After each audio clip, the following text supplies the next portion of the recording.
if you're like me, harvesting your vegetables right now and thinking, dang, I could do so much more, or I wish I planted XYZ, or dang, I didn't even get a garden in. I've been so busy all summer. Well, now is the time that you could be starting to think about your fall garden. And it isn't too late. We're here in the middle of August, and we're gonna break down 10 plants that you can be planting in mid to late August, as well as deeper into the fall months. But it's important that you get your seeds now and you start to think about it now before time runs out. I'm Daniela from the garden next door. Welcome to my garden and let's get into it. Leafy greens are going to be the first group that we're going to talk about here because they actually really love the colder temperatures and they don't do so well in the actual heat of summer.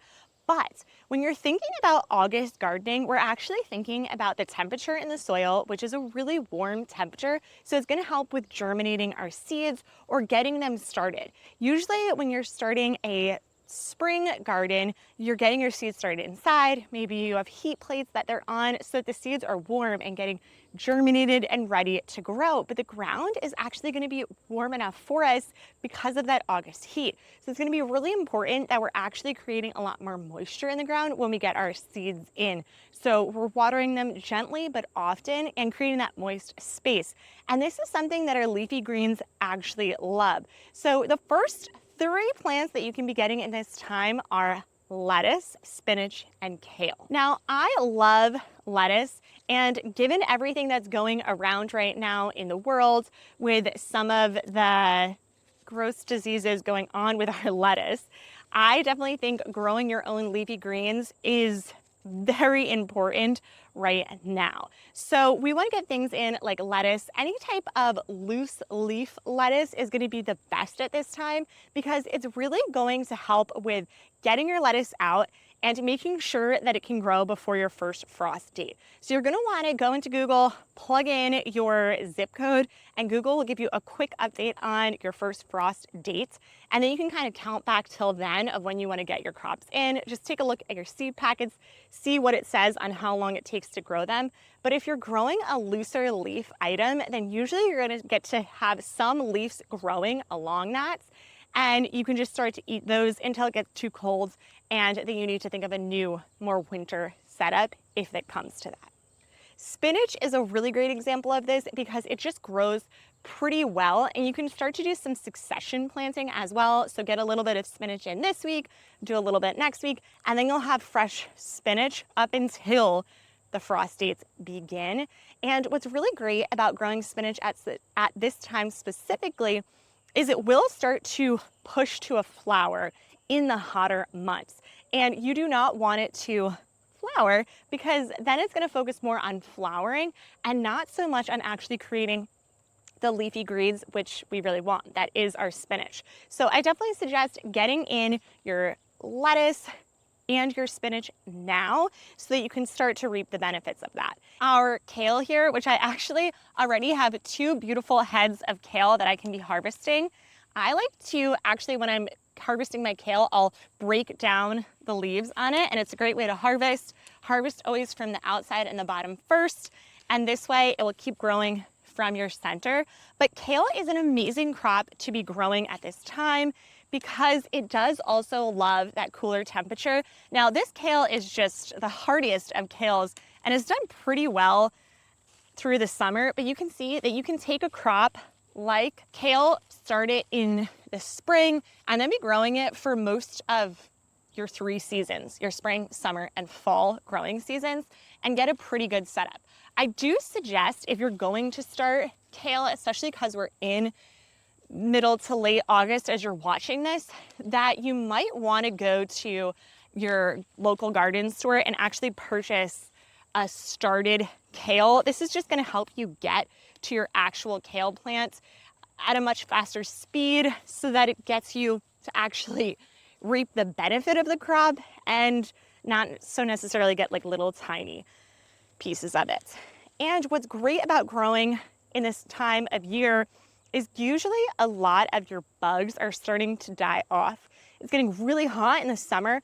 They're not laying all of their eggs. So By this time, you just have the larger bugs, and hopefully they're not gonna get at your crops as much. Let me put this kale down so we can talk about the next item. Now, one trick that I like to do with kale, and maybe everyone already knows this, but you usually have your spine on the back. If you just take your kale, pull it up, it takes the spine off, and then I'll actually give these to our chickens to help us make some quicker compost with them. While I'm cleaning off this kale, let's talk about the next item that you can be adding into your garden. Now, as you're starting to do some garden cleanup and harvesting, you may have some little pockets that are free in space. And some items that I like to add in there are things like radishes. Radishes don't take up that much space, so you can kind of get them in little tiny pockets and then have beautiful radishes for your salads or any meal that you're looking to create. And they are going to do really well at this time. You want to find a variety that is going to grow at a quicker pace so that you aren't freezing them and not having your radishes, but it is something that you can be getting in the ground. Okay, let's give some of our kale scraps to our chickens, and we'll talk about the next item, which is actually carrots. Carrots are a cool loving crop. So oftentimes you could grow carrots and they might not taste super sweet. That's because of the time that you're growing them. So you really want to make sure that you are growing your carrots in a cooler temperature so that they're gonna get that sweet flavor. Since we are at the tail end of August now, I also suggest that you're a little bit picky on the carrot varieties that you're choosing. We don't have that much time right now to be growing very large, long carrots. You're actually gonna need to stick with the varieties that are shorter. So just look at the packaging when you go to the store or order carrots and start with a carrot that's going to be a shorter variety because it's just going to grow to its size a lot quicker, and you're going to be able to reap the benefits of a tasty carrot instead of getting a meh, not fully cooked carrot or grown carrot, as you will. Wow, there's so many butterflies. Some people say the monarch butterfly is dead, but not here. We have a lot of pollinators. Another crop that you could be growing is going to be beets. Beets literally just give the essence of fall, just their color in general, to me at least. But beets are going to be a great crop as long as you get one that is going to grow at a faster speed. So definitely check the back of the package and check the to harvest date to make sure that you have enough days before your first frost date. Now you can still eat a smaller beet, and you can also eat the tops of the beets. So there is definitely a twofer there. If your beets don't go fully to size, it's not such a bad thing, and you can always eat the tops. So it's worth experimenting if you are a beet fan and you want to test it out in your garden. To do some garden cleanup like this bed, I love to repurpose areas in beds that have a trellis for my next item, which is peas. Now, peas do not necessarily like a hot season, so I definitely do suggest that you get your seeds in, you choose a fast growing variety of peas, and you can stick them next to a trellis and start to get them growing. I definitely suggest getting this one in early on so you can reap the benefits, and just make sure that you're keeping the soil nice and moist where it is. You might want to apply some shade cloths for some of these crops that don't necessarily love the hot heat sun, and this could help save some of your crops and have a more successful season. You could also go ahead and plant in a shadier spot if one of these items that you're growing doesn't necessarily like the heat. So something to think about to have more success. This cucumber plant has definitely lived a long and now getting very sad life as the cucumber beetles have really destroyed it, and definitely a setback in our summer garden. But something that I love to create with cucumbers, as no surprise, is pickles. So let's talk about some herbs that we can get into the ground now. And I did do a full video, so I can link down below all the herbs that I added to my garden already and I'm continuing to add. But the first one that goes hand in hand with our pickles is dill. Dill is amazing. It brings in lots of pollinators, which is obviously an additional plus in my book.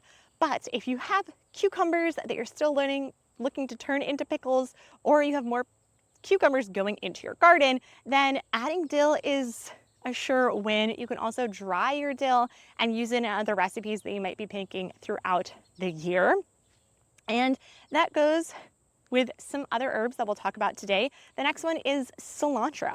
Cilantro does not like the hot heat. It's gonna start to bolt. So getting it in now is actually gonna help and make sure that it has a more successful season. And what's great about these herbs, as well as parsley, which we can be getting in right now, is that they don't have to be a full row in your garden. They can just go in little pockets that are available. So you plant 1, 2 seeds, maybe you start them inside and you get them out here and they can start to grow. You can use them in dishes, which a fresh herb just brings the taste up so much. You can freeze them in ice cube trays and oil or butter. You can make your own herb flavored butters, and you can also dry them out and use them in your cooking into the winter season, summer season, gift them, whatever you want. So things like we already said, dill, cilantro, and parsley are gonna be great additions. And that caps out our 10 crops that you can be growing right now in August. But some things to think about is, one, making sure that you are keeping the soil moist. Also think about how you're ripping out some of your sections. You now have new areas that you can be growing. The more that you are getting plants into this, the less your ground is going to turn into dirt, and it will be nutrient compost soil that you can be working within. So get in more plants now and stay tuned, subscribe, because we're going to be talking about how you can add another season. This is not a growing season, but a cover crop to your garden this fall after you're done with your garden, so that your soil is nice and beautiful for next season. Subscribe, follow along if you're interested in that type of content, and I'll see you again next time.